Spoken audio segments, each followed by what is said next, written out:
പ്രവാസ ലോകത്തെ വാർത്തകളും വിശേഷങ്ങളും അതുപോലെ മാറി മാറി വരുന്ന നിയമങ്ങളും നേരത്തെ അറിയാൻ ഈ ചാനൽ സബ്സ്ക്രൈബ് ചെയ്യൂ. അടുത്തുള്ള ബെല്ലൈക്കൺ എനേബിൾ ചെയ്യാൻ മറക്കേണ്ട.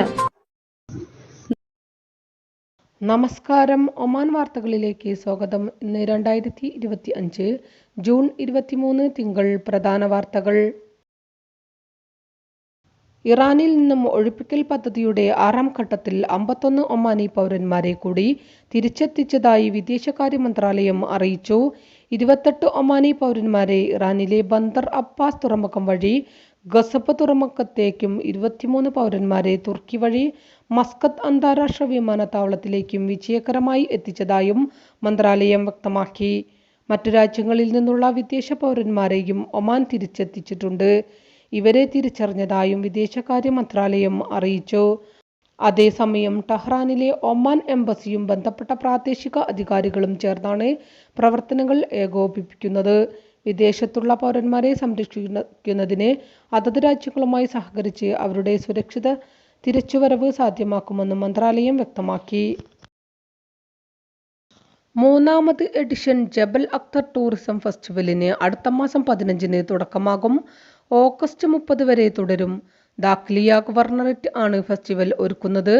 ആഭ്യന്തര ടൂറിസം പ്രോത്സാഹിപ്പിക്കുന്നതിനോടൊപ്പം ലോകത്തിന്റെ വിവിധ ഭാഗങ്ങളിൽ നിന്നുള്ള സന്ദർശകരെയാണ് ഫെസ്റ്റിവൽ പ്രതീക്ഷിക്കുന്നത്.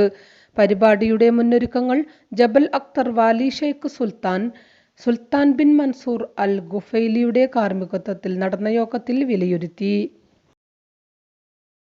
ഒമാനിൽ ഉയർന്ന വരുമാനക്കാർക്ക് വ്യക്തിഗത ആദായനികുതി പ്രഖ്യാപിച്ച് ഒമാൻ.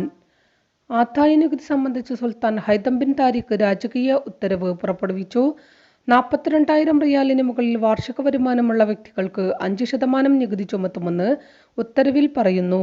2028 ജനുവരി മുതൽ പ്രാബല്യത്തിൽ വരും.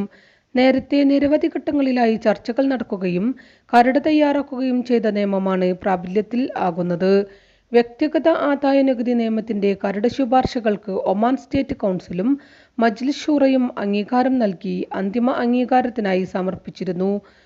പ്രതിവർഷ വരുമാനം 50,000 റിയാലിന് മുകളിലുള്ളവരിൽ നിന്ന് 5% ആദായനികുതി ഈടാക്കാനുള്ള കരടാണ് നേരത്തെ തയ്യാറാക്കിയിരുന്നത്. എന്നാൽ കൂടുതൽ പഠനങ്ങൾക്ക് ശേഷമാണ് വ്യക്തിഗത ആദായനികുതിക്കുള്ള വരുമാന പരിധി 42,000 റിയാലായി നിശ്ചയിച്ചിരിക്കുന്നത്. ഒമാനിലെ ജനസംഖ്യയുടെ 99% നിയമം ബാധിക്കില്ലെന്ന് അധികൃതർ വ്യക്തമാക്കുന്നത്. മധ്യവർഗത്തിന്റെ പ്രയോജനത്തിനായാണ് ഇത്തരമൊരു തീരുമാനമെടുത്തിരിക്കുന്നത്. വ്യക്തിഗത ആദായനികുതിയിൽ ഗ്രാറ്റുവിറ്റിയോ മറ്റ് സേവനാവസാന ആനുകൂല്യങ്ങളോ വരുമാന സ്രോതസ്സുകളായി കണക്കാക്കേണ്ടതില്ലെന്നും ഇരു കൗൺസിലുകളും നേരത്തെ അംഗീകരിച്ചിരുന്നു. എല്ലാ വ്യവസ്ഥകളും പാലിച്ചാകും ആദായനികുതി നിയമം നടപ്പാക്കുകയെന്ന് അധികൃതർ വ്യക്തമാക്കിയിട്ടുണ്ട്. നിയമം സംബന്ധിച്ച് കൂടുതൽ വിവരങ്ങൾ വരും നാളുകളിൽ ടാക്സ് അതോറിറ്റി ഔദ്യോഗികമായി തന്നെ പുറത്തുവിടും. അതേസമയം ആദായനികുതിക്ക് പകരം മൂല്യവർദ്ധിത നികുതി ഉയർത്താനുള്ള നിർദ്ദേശത്തെയും സർക്കാർ തള്ളിയിരുന്നു. വാറ്റ് വർദ്ധിപ്പിക്കുന്നതിന് എല്ലാവരെയും ബാധിക്കുന്നതാണെന്നും അതേസമയം ആദായനികുതി 50,000 റിയാലിന് മുകളിൽ വാർഷിക വരുമാനമുള്ള ജനസംഖ്യയിൽ 1% മാത്രം ബാധിക്കുകയുള്ളെന്നും ധനമന്ത്രി വ്യക്തമാക്കിയിരുന്നു. കോർപ്പറേറ്റ്, സെലക്റ്റീവ്, മൂല്യവർദ്ധിത നികുതികൾ ഉൾപ്പെടെയുള്ളവയിൽ നിന്ന് കഴിഞ്ഞ വർഷം രാജ്യം ഏകദേശം 1.4 ബില്യൺ റിയാലാണ് സമാഹരിച്ചത്.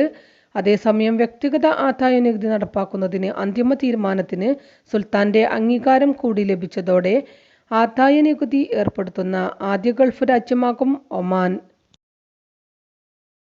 മേഖലയിലെ ആണവ കേന്ദ്രങ്ങൾ ലക്ഷ്യമിടുന്നതിനെ കുറിച്ചുള്ള ആശങ്കകൾ വർദ്ധിച്ചു വരുന്നുണ്ടെങ്കിലും ഒമാൻ റേഡിയേഷൻ അപകട സാധ്യതകളിൽ നിന്ന് സുരക്ഷിതമാണെന്ന് ഒമാൻ പരിസ്ഥിതി അതോറിറ്റി അറിയിച്ചു.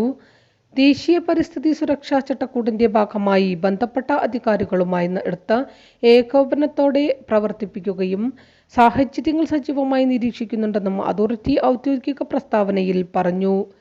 വിവിധ ഗവർണറേറ്റുകളിൽ വിന്യസിച്ചിരിക്കുന്ന രാജ്യത്തിന്റെ റേഡിയേഷൻ നിരീക്ഷണവും നേരത്തെയുള്ള മുന്നറിയിപ്പ് സംവിധാനവും തത്സമയം റേഡിയേഷൻ അളവ് ട്രാക്ക് ചെയ്യുന്നത് തുടരുന്നുണ്ട്.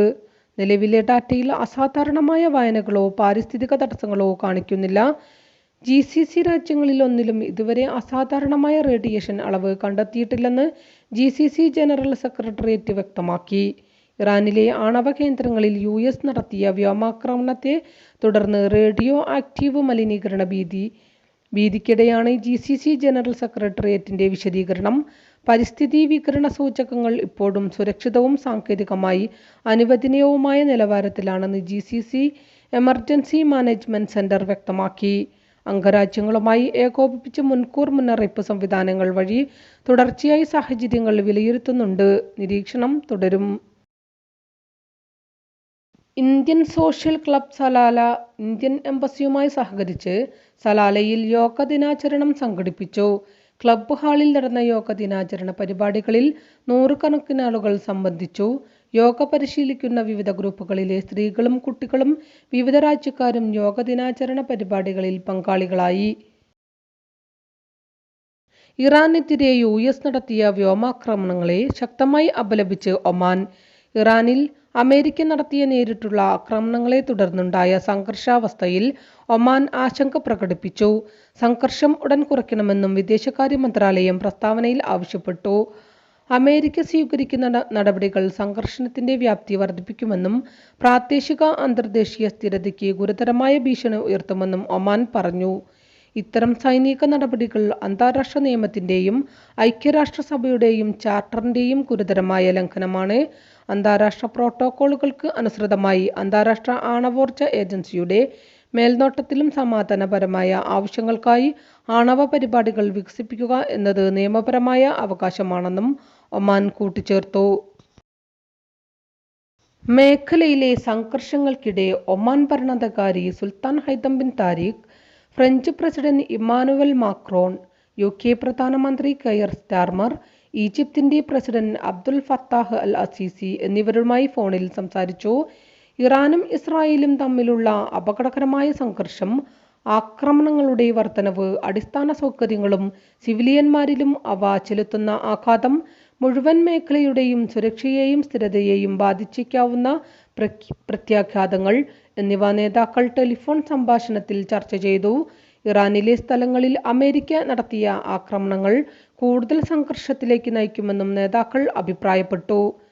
ജനങ്ങളുടെ ജീവൻ സംരക്ഷിക്കുന്നതിലും മേഖലയുടെ സുരക്ഷയും സ്ഥിരതയും നിലനിർത്തുന്നതിനും പാരിസ്ഥിതിക അപകടങ്ങൾ ഉൾപ്പെടെയുള്ള നാശവും ദുരിതവും ഒഴിവാക്കുന്നതിനും മേഖലയിലെയും അന്താരാഷ്ട്ര തലത്തിലെയും യോജിച്ച ശ്രമങ്ങളുടെ പ്രാധാന്യത്തെക്കുറിച്ചും നേതാക്കൾ ഊന്നിപ്പറഞ്ഞു.